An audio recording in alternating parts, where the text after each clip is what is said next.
This country may have turned the corner on jobs.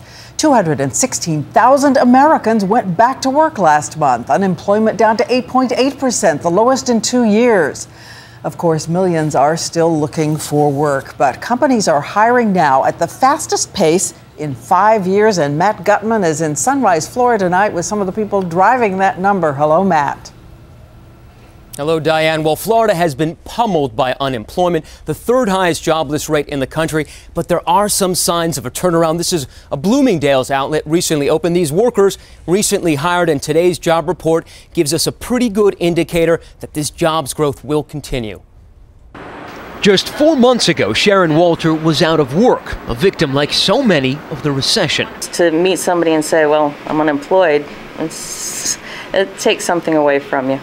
Now she's found work at the Siemens plant in Charlotte, North Carolina. She assembles steam turbine engines, one of 200 skilled workers Siemens trained and then hired this year, taught to do things like driving a forklift and welding. Every morning I get up, I know I have someplace to go, I know I have a job that I'm going to go to, I'm going to work hard, I'm going to get paid for my efforts, and it's appreciated. A sign of a slow but steady march towards job growth. Labor Department data shows manufacturing added 17,000 new jobs in March, healthcare 37,000 jobs, the professional and business services 78,000 jobs, and for the private sector 13 straight months of growth. I think fundamentally our economy is in a much better place than it's been in many, many years. You see it at this Reno, Nevada job fair where companies were hiring on the spot. Hire today starting this coming Monday for telesales for AT&T.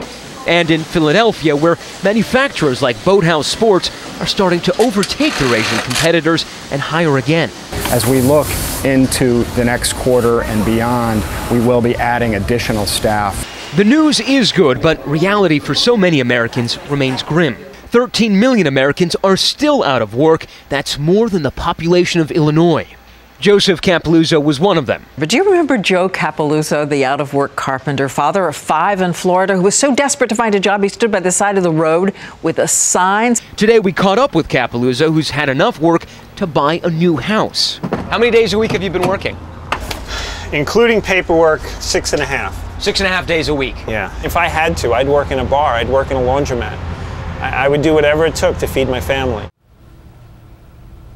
And folks like Capeluzzo, Diane, are succeeding not only because they're desperate, but because they say people are starting to spend more. Joe Capeluzzo was telling me that people aren't just buying doors anymore, they're having their kitchens and their bathrooms redone. Diane? Well, it's great to hear about Joe and those workers behind you, Matt. May there be many more jobs in the month ahead. Thank you.